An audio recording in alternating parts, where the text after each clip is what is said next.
Ce soir, nous allons parler de Béni, du dialogue, de la ville morte, du préavis, de la fin des mandats de Kabila. Nous allons parler de la Constitution et nous allons traiter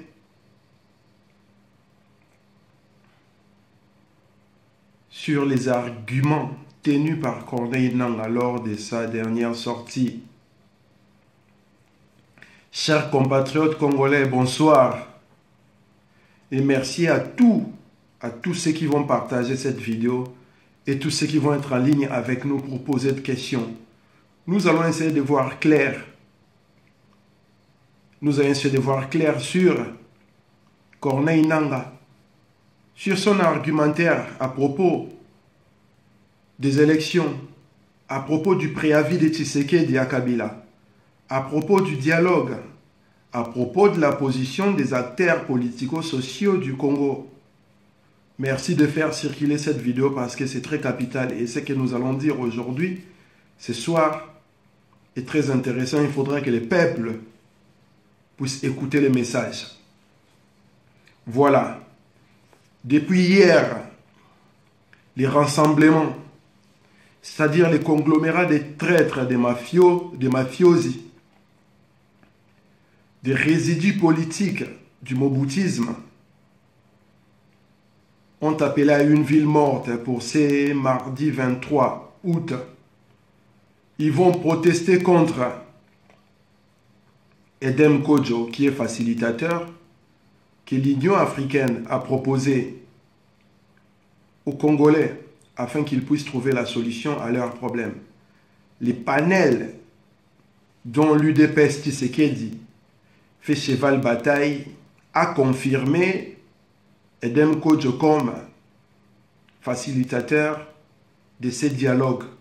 Un dialogue que nous avons rejeté depuis mi-2014, début 2015. Et jusqu'à aujourd'hui, notre discours n'a pas changé d'un iota. Nous continuons à dire et à redire à tous les Congolais que ce dialogue-là n'a pas d'intérêt pour le Congo. Ce dialogue-là n'apportera rien au Congo. Parce que les dialogues au Congo, nous en avons eu depuis 1960 jusqu'à aujourd'hui. Il y en a eu des résolutions d'ailleurs très intéressantes qui n'ont jamais été mises en pratique. Et jusqu'à quand nous allons continuer à dialoguer.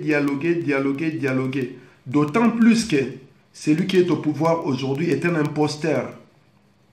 Celui qui est au pouvoir aujourd'hui, c'est un usurpateur.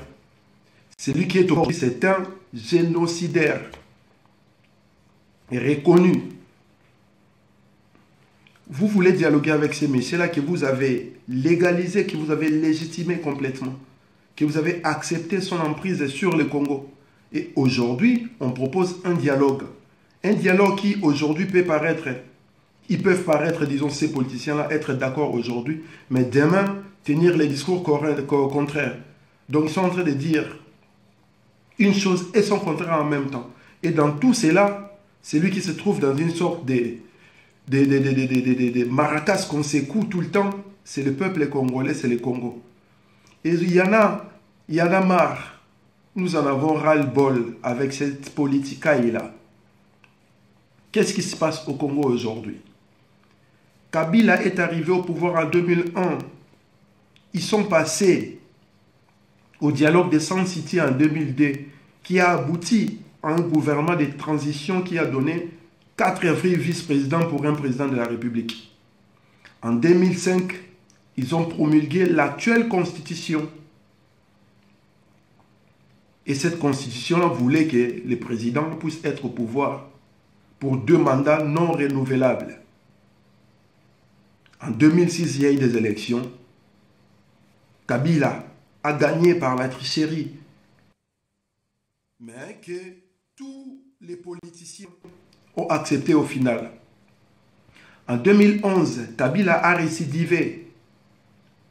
Nous avons eu le coup de théâtre de la prestation de serment à l'Imité 12e rue, le 23 décembre 2011. Tshisekedi a prêté serment comme étant le président élu de la République démocratique du Congo. Au même moment, Kabila a prêté serment au camp Tchatch. Il s'est fait que nous avions deux présidents. Un président légitime qui est reconnu par le peuple et un président légal qui est reconnu par la Constitution, c'est-à-dire Kabila et Tshisekedi. Et ce problème-là est en train de nous ronger encore aujourd'hui. Après le désordre de l'élection présidentielle de 2011, la communauté internationale a proposé l'opposition, et précisément à Tshisekedi, de dialoguer avec Kabila pour prévenir aux élections à venir. Museveni a répété le même discours. Quelques jours après, nous sommes toujours au mois de décembre ou début janvier, Vitalo Kamere est allé voir Tshisekedi pour lui proposer de dialoguer avec Kabila. À toutes ces propositions-là de la communauté internationale, des présidents de la région et de certains politiciens du Congo, Tshisekedi et l'UDPS ont apporté une fin de non-recevoir. Ils ont refusé de dialoguer avec Kabila. 3 ans après, alors que Kabila était de force au pouvoir, alors que aucune élection n'a été organisée après l'élection présidentielle, ils ont appelé à la concertation nationale. Ça n'a abouti à rien du tout. Et l'UDPS, vous le savez tous, avait rejeté cette option-là. À une année de la fin du mandat de Kabila, à une année de l'organisation des élections présidentielles, l'UDPS a levé l'option du dialogue que nous avions rejeté tout de suite. Dès la fin de l'année 2014 à début 2015, nous avions manifesté à travers des vidéos, à travers des publications, à travers des articles pour refuser ces dialogues-là. Il y a eu, en janvier 2015, le passage en force de la loi Boshab au Parlement de Kingakati. L'opposition congolaise, la société civile, la diaspora, nous avions appelé aux manifestations les 19, les 20 et les 21 qui ont abouti à ce que la loi Boshab ne puisse passer. Le Sénat a rejeté cette loi-là. Mais ce qui nous a étonné, l'UDPS de Tshisekedi, qui réclamait les pouvoirs et que nous soutenions à fond à travers la vérité des urnes, à travers son porte-parole, Paul Kapika, passa à la télévision le 18 janvier 2015 pour demander aux sympathisants, aux partisans, aux membres, aux alliés de l'UDPS de ne pas manifester pour le rejet de la loi Boshab, parce que ces manifestations-là ne concernaient pas l'UDPS. Devrais-je nous rappeler qu'en 2011, après la prestation du pouvoir au sein de l'UDPS, il s'est dit qu'ils étaient désormais un parti du pouvoir et qu'ils devaient se comporter désormais comme un parti du pouvoir. Bruno Mavungu l'a encore rappelé il y a quelques jours dans une vidéo que j'ai suivie.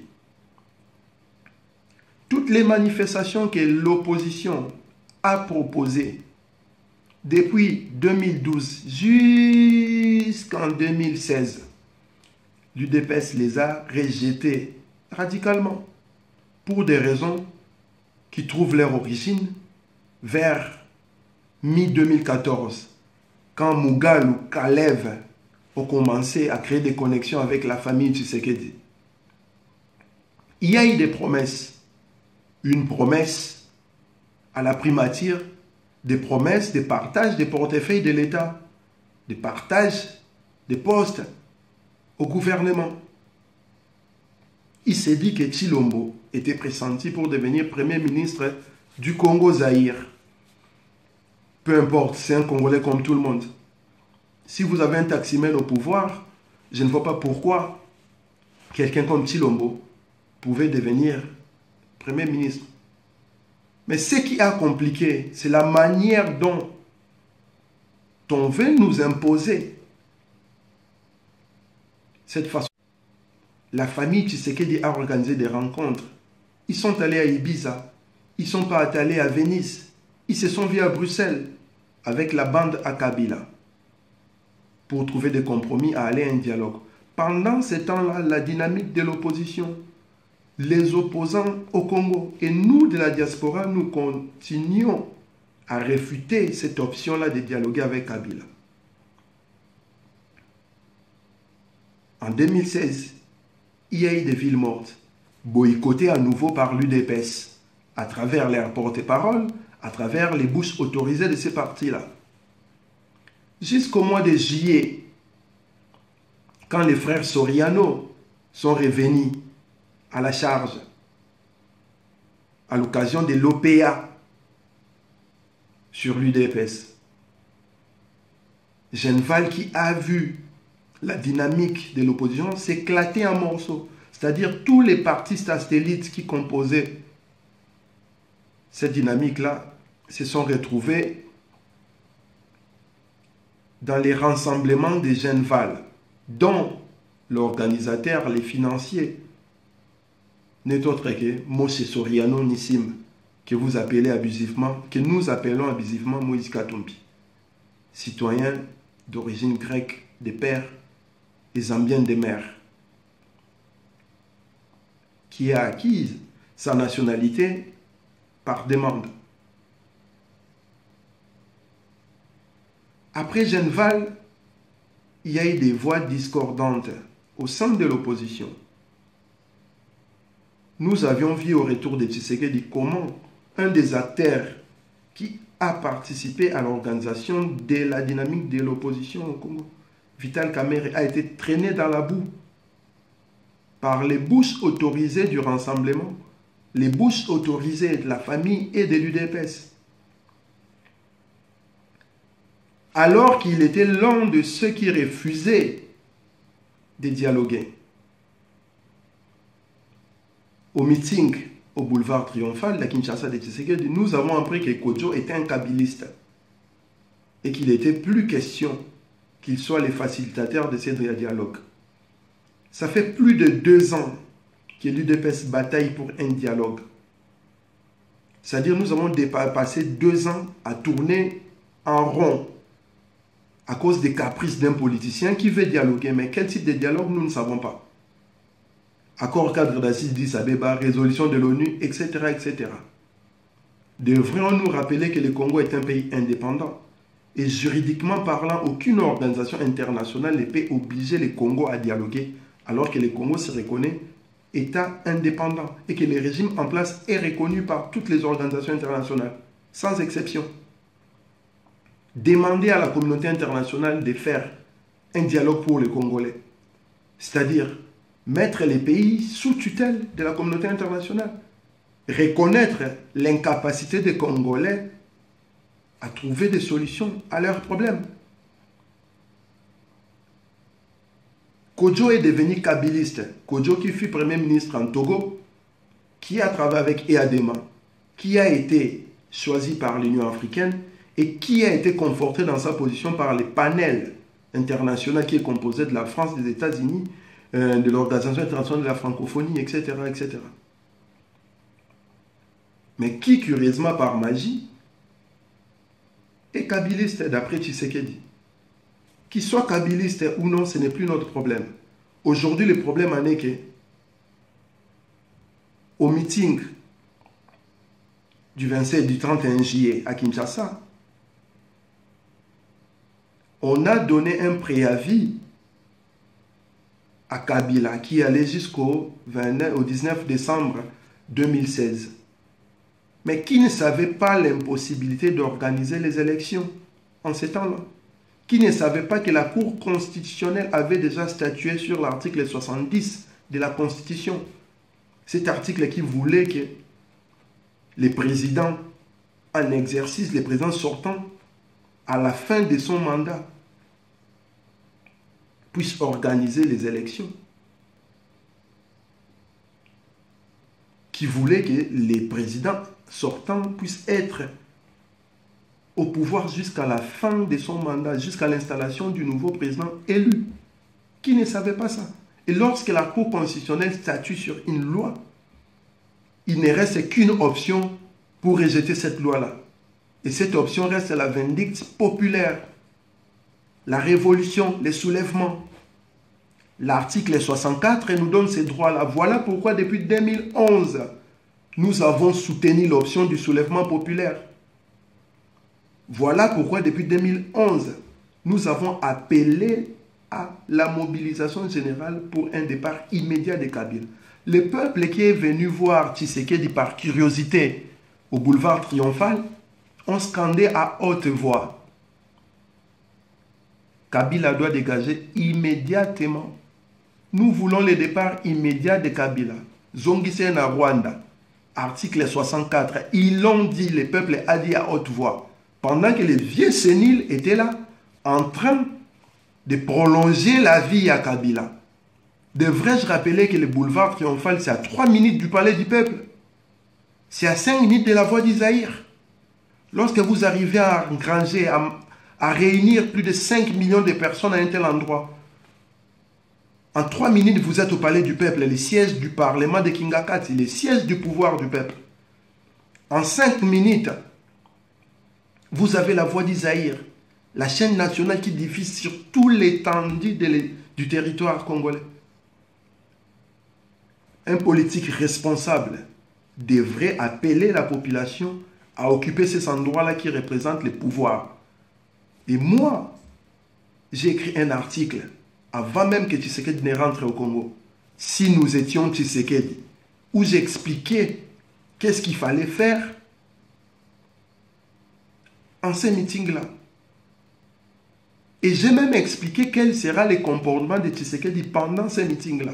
Qu'est-ce que Tshisekedi va dire? En forme prémonitoire? Non. Il est tellement prévisible, son activité politique depuis 1960 jusqu'à aujourd'hui ne souffre pas d'amnésie. Donc, quelqu'un qui suit la politique congolaise sait pertinemment quel discours va tenir Tshisekedi aujourd'hui ou demain. Donc, c'est dans ce délire-là que j'ai pu rentrer dans son cerveau et dire ce qu'il va dire. Et j'ai souligné qu'il va dire la même chose qu'il a dit le 24 avril 2011 au stade Tata Raphaël, alors que le stade était rempli comme un œuf. La population criait à haute voix: allons chasser Kabila aujourd'hui. Tshisekedi les a envoyés au 5 décembre 2011 en disant: dans tous les cas de figure, Kabila devra dégager le 5 décembre 2011. Nous sommes aujourd'hui le 22 août, le 21 août 2016. Kabila est toujours au pouvoir. Kabila n'a jamais dégagé. Et lorsque nous sommes arrivés au mois de décembre 2011, on nous a demandé de dormir, Pongi Aba bébé. Jusqu'à quand allons-nous tolérer qu'un individu, qu'une famille puisse se moquer de cette manière indécente de la population? Lorsque nous parlons de Kabila, nous ne parlons pas d'un enfant de cœur. Lorsque nous parlons du régime de Kabila, nous ne parlons pas d'un régime démocratique. Il s'agit d'une occupation. Et en ce moment où nous sommes en train de parler, il y a un génocide en cours au Congo. Et ce génocide-là, déjà en 2001,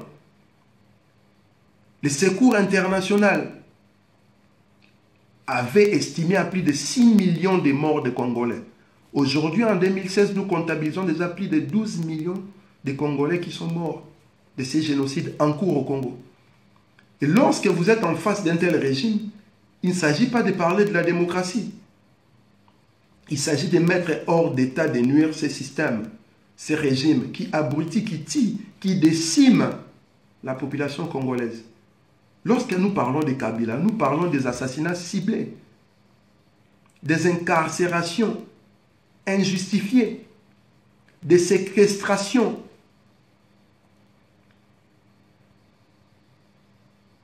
sans pour autant qu'il y ait une raison valable. Combien de nos frères sont morts, combien de nos frères sont incarcérés? Aujourd'hui encore, on donne les préalables comme quoi il faut libérer tous les prisonniers politiques pour qu'il y ait les dialogues. En libérant les prisonniers politiques, vous pensez qu'en allant au dialogue, Kabila va se sanctifier d'un coup? Depuis 1998, son nom figure dans les mapping rapports de Robert Garreton en tant qu'un des massacreurs de la population congolaise et rwandaise. Vous pensez que c'est en 2016 18 ans après qu'il va changer pour devenir un enfant de cœur. Hier encore, Corneille Nangaa a déclaré solennellement, officiellement, qu'il lui faut 19 mois pour organiser les élections.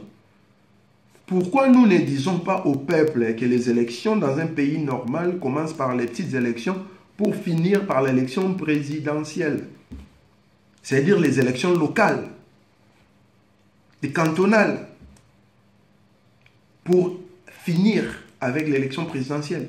Vous pensez que dans 19 mois, lorsque Corneille Nangaa va organiser ces élections, il va commencer par la présidentielle? C'est impossible. Les politiciens congolais savaient pertinemment ce qui était mijoté au Congo. Ils ont accompagné tranquillement ces pouvoirs-là pour nous foutre dans ces bordels, excusez-moi du terme, que nous sommes aujourd'hui. Nous sommes dans un bordel juridique. Nous sommes dans un bordel de légitimité, de légalité. À tel point que ils ont sorti la formule qu'ils ont toujours utilisée depuis. Les dialogues, les négociations. Parce que, il faut le dire, personne n'est capable d'avoir les pouvoirs parce que le peuple l'a élu au Congo. Il faut toujours qu'il y ait des conciliabules, des négociations pour aboutir. C'est ainsi qu'on a failli nous parachuter Tshilombo au pouvoir. Voilà pourquoi Vitalo Kamere s'est désolidarisé de cette démarche-là. Et en tant que responsable politique, il a décidé d'aller au dialogue avec Kodjo parce que même moi, je pense que pour décider des problèmes congolais, ce n'est pas Kodjo qui va nous imposer cela. Même si je ne suis pas pour le dialogue. Lorsqu'un leader politique vient vous dire que Kodjo c'est un kabiliste et que le dialogue en question sera corrompu, il faut se poser des questions. Tous ces politiques congolais qui vont se réunir là, ils vont s'asseoir parce que Kodjo va décider qu'est-ce qu'ils vont dire, qu'est-ce qu'il va se décider. C'est quoi la raison du refus du dialogue aujourd'hui de l'UDPS? Pourquoi ils refusent le dialogue aujourd'hui? Moi, je vais vous dire pourquoi l'UDPS refuse. L'UDPS refuse le dialogue aujourd'hui pour laisser passer du temps et pour laisser Kabila finir son mandat. Et après, ils pourront réfléchir à comment, parce qu'il y aura un vide juridique, entre guillemets, qui leur permettra de faire leur combine. Parce qu'en réalité, ce ne sont que des conglomérats de combinats. Des gens qui vivent du sang du peuple, de la souffrance du peuple, de la misère du peuple. Des gens qui ne veulent pas voir les Congolais heureux, vivre de leur congolité et jouir des richesses de leur pays. Et ces gens-là, ils sont au service de la communauté internationale. L'élite congolaise est sous tutelle de la communauté internationale. Elle ne peut rien faire. L'élite congolaise ne peut rien décider aujourd'hui sans pour autant venir courber les chines. C'est ce qu'ils appellent, entre guillemets, les décideurs. Des politiques que les gens vont élire, députés, ministres, présidents, etc., vont vous dire, les décideurs ont dû. Mais les décideurs, c'est les peuples. Ce n'est pas des individus qui crèchent aux États-Unis, en France, en Angleterre ou je ne sais où. C'est les peuples qui décident de son avenir. Voilà pourquoi nous n'avons cessé de le dire à haute voix. Il n'y a qu'une seule solution pour finir avec Kabila. Et cette solution reste l'article 64. Donc, un politique qui aime le pays, un acteur social qui aime le Congo, ne peut pas chercher d'autres issues au problème au Congo, à part appeler la population à sortir dans la rue. C'est pourquoi nous avons levé l'option de l'article 64 en janvier ici à Paris. Maintenant, aujourd'hui, les rassemblements appellent à une ville morte contre Kodjo. Qu'est-ce que représente Kodjo au Congo? Il est qui au Congo, Kodjo? Il est qui au Congo, Kodjo? Pour appeler les gens à rester chez eux à la maison, à rien faire, à crever la dalle s'il le faut. Le problème au Congo, ce n'est pas Kodjo. Le problème au Congo, c'est Hippolyte Kanambe alias Kabila. Et tout responsable conscient et libre dans son âme, dans son esprit, dans son corps, c'est pertinemment que c'est Kabila qu'il faut mettre hors d'état de nuire. Donc s'il faut manifester aujourd'hui, appeler les peuples à dégager Kabila, appeler les peuples à utiliser l'article 64 de la Constitution, que ce soit l'alinéa 1 ou l'alinéa 2, tout est au service du peuple. Et surtout, il faut le dire au peuple qu'il reste souverain, Le peuple est au-dessus même de la Constitution. C'est le peuple qui fait tomber un régime politique. Le peuple est souverain. Et c'est le même peuple qui est sorti le 31 juillet par curiosité pour voir Tshisekedi. Demandez à ce peuple-là de passer à la désobéissance civile. Demandez à ce peuple-là d'occuper tous les symboles de l'État partout au Congo et ailleurs à l'international. C'est-à-dire, nous qui sommes dans la diaspora, par exemple, les ambassades, les consuls du Congo seront occupés. Pendant que vous, là-bas au Congo, vous allez faire le même travail. Les palais du peuple, les maisons communales, les palais de la nation, tous ceux qui représentent les symboles de l'État doivent être occupés, à défaut d'être détruits. La chute des pouvoirs ne peut se faire que comme ça. La chute du système au Congo ne peut se faire que comme ça. Si vous proposez le dialogue, c'est parce que vous êtes des incompétents, parce que vous êtes des combinards, parce que vous êtes sous tutelle de la communauté internationale et c'est elle qui vous impose qu'est-ce qu'il faut faire. Vous n'êtes que des lèches-culs, des lèches-bottes des grandes nations qui existent. Vous n'avez aucunement la stature d'homme d'État. Lorsque Kassavou, en 1959, dit à haute voix, à partir du 1er janvier 1960, je ne vais plus reconnaître l'autorité des Belges. C'est ce qu'on appelle être un homme d'État. Ça s'appelle la désobéissance civile. Et il invita tous les Congolais dans cette dynamique-là. Ça nous a amenés à la table ronde de Bruxelles et à l'indépendance. Et depuis, plus rien. Corneille Nangaa, qui a été nommé par Kabila, dit qu'il n'y a pas de moyens pour organiser les élections. Il faut qu'on revoie les fichiers électoraux, il faut qu'on fasse les recensements. Et tout le monde est là passif, regardant Corneille Nangaa lobby élection Kozalate Bonaboue. Mais les députés qui sont au Parlement de Kingakati, les politiciens, à quoi vous servez? J'ai l'impression que la constitution congolaise, vous ne la maîtrisez pas. La loi congolaise, la législation congolaise, vous ne maîtrisez pas cette législation-là. L'article 211 de la Constitution dit à haute voix que le gouvernement doit subvenir, doit couvrir les frais, doit mettre les moyens à la CENI pour qu'elle puisse organiser les élections. Et les moyens du gouvernement auront un soutien en plus de la communauté internationale. Qui ne sait pas que le gouvernement de Kabila doit débourser chaque année 250 millions de dollars. Ça fait déjà 5 ans qu'il est au pouvoir. De 2011 en 2016, 5 ans. Si Kabila avait déboursé 250 millions chaque année, comme c'est prévu par la loi, la Commission électorale nationale indépendante n'aurait pas manqué de moyens pour organiser les élections aujourd'hui. Parce que d'après Kabila, Corneille Nangaa a demandé 1,2 milliard pour organiser et que le gouvernement n'a pas cet argent-là. Et les 250 millions que le gouvernement devrait verser tous les ans, où est-ce qu'ils sont passés? Ils se sont envolés. Et aucun député n'a le courage de poser ces questions-là ou de mettre ces problèmes-là sur la table. Aucun responsable politique congolais ne peut mettre ces responsables-là sur la table. Pour quelle raison? Parce qu'ils sont au service de Kabila. Parce qu'ils sont là pour accompagner le système Kabila. Parce qu'ils font partie du système. J'ai l'habitude de le dire, le système est un monstre à plusieurs têtes. Et parmi les têtes du monstre du système, il y a ce que vous appelez l'opposition. Il y a ce que nous appelons la société civile. Il y a aussi ce que nous appelons les pouvoirs. Et c'est le monstre qu'il faut détruire. Ce n'est pas que Kabila qu'il faut faire tomber.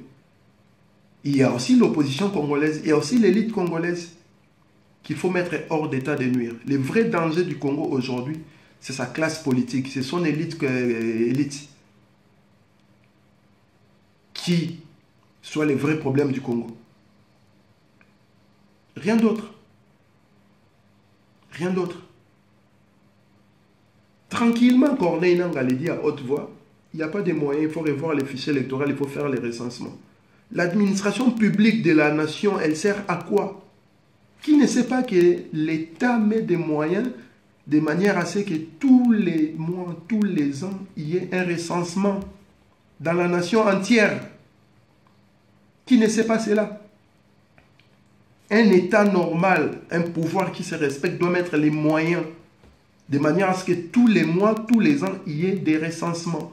Et ça, c'est pour anticiper, pour prévenir les problèmes qu'il pose aujourd'hui, à savoir, les nouveaux majeurs doivent voter et on doit les savoir. Mais si vous n'avez organisé aucun recensement depuis 2011, pourquoi vous posez ces problèmes-là? Il y a un problème d'imaginaire congolais qui est détruit. Ou alors, le Congo est un pays médiocratique. C'est de la médiocratie, c'est des médiocres qui dirigent ces pays-là. Ils ont renvoyé les pays à un niveau tellement bas que l'infériorité, la pauvreté paraît être du luxe pour les Congolais. Les références que vous avez, ce ne sont que des médiocres. Kabila était médiocre, Tshisekedi était médiocre. Tous ces politiciens au Congo, c'est des médiocres, des zéros, Tijengu, Libungu Toulou. Et ce sont ces gens-là que les gens prêtent oreille pour suivre ce qu'ils se racontent, voir si on peut faire quelque chose avec eux. Ce sont ces gens-là que la population, la plèbe, plébiscite.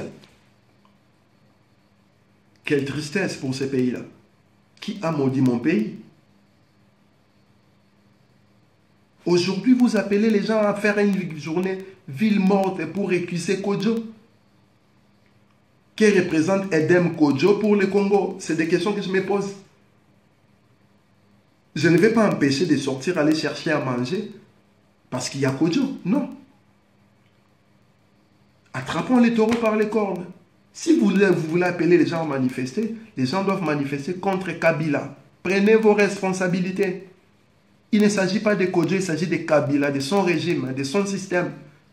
Et c'est là qu'il faut taper. Voilà pourquoi depuis 2011, nous avions dit Kabila dégage. Nous avons appelé au soulèvement populaire. Nous avons mis sur la table l'article 64. Mais malheureusement,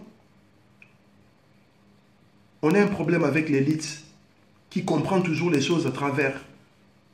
Donc si vous lui dites que cette feuille-là, elle est blanche, eux, ils voient une feuille noire. Et lorsque vous dites que cette feuille-là est noire, et ils vont voir une feuille blanche. C'est toujours le contraire. Des responsables politiques, une élite choisie par le peuple, mais qui ne travaille pas pour le peuple, mais qui travaille pour des conglomérats internationaux, qui travaillent pour des multinationales, qui travaillent pour des sionistes, des anglo-saxons. Et eux leur donnent des injonctions en suivre au Congo, au détriment de la population congolaise, au détriment du peuple. Le peuple peut souffrir et peut mourir, ce n'est pas un problème. Il y a un préavis, il faut attendre jusqu'au 19 décembre pour chasser Kabila. Donc tous ceux qui sont en train de mourir aujourd'hui, on la ferme, on se tait, on attend que les mandats finissent. Sauf que le 19 décembre, la Cour constitutionnelle du Congo a déjà répondu à cette question-là. Et la série sur le gâteau. Corneille Nangaa, le président de la Commission électorale nationale indépendante, demande 19 mois. Après le 19 décembre, qu'est-ce qui va se passer?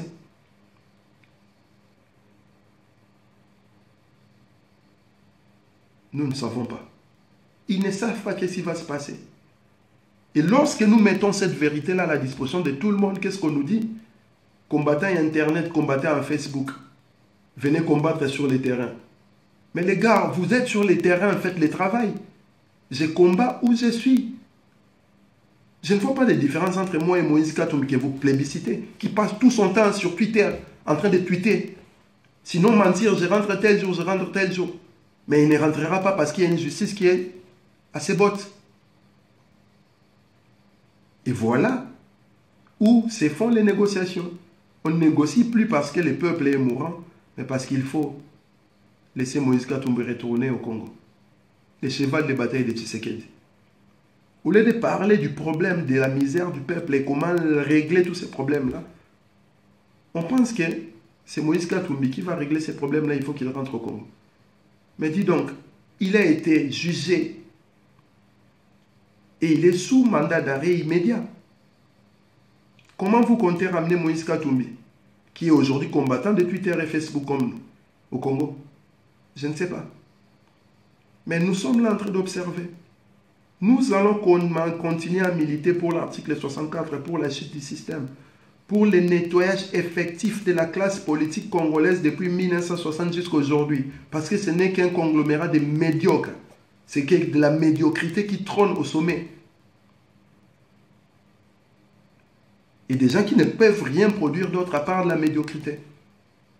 Et tous ces gens-là doivent dégager. Il n'y a pas que Kabila qui va dégager. Les acteurs politiques congolais, l'élite congolaise doit aussi dégager. Il faut renouveler complètement la classe dirigeante congolaise. Et ce travail-là doit se faire méthodiquement. Nous appelons le peuple à l'éveil, à se prendre en charge.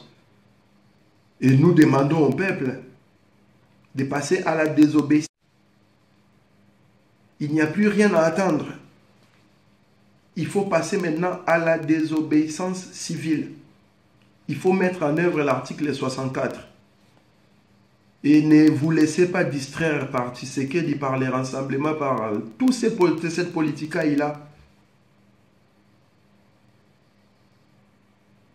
qui vous endort, qui apporte l'opium collectif pour le peuple afin que son sommeil puisse être profond, pendant qu'eux, ils sont en train de voler, de tuer. Il faut mettre en pratique l'article 64. Voilà, chers compatriotes, c'est ce que j'avais à dire pour ce soir. Je vais attendre pendant 2 minutes s'il y a des questions à poser. Sinon, je vais arrêter. C'est direct. Merci à vous. Posez vos questions, je suis à votre disposition.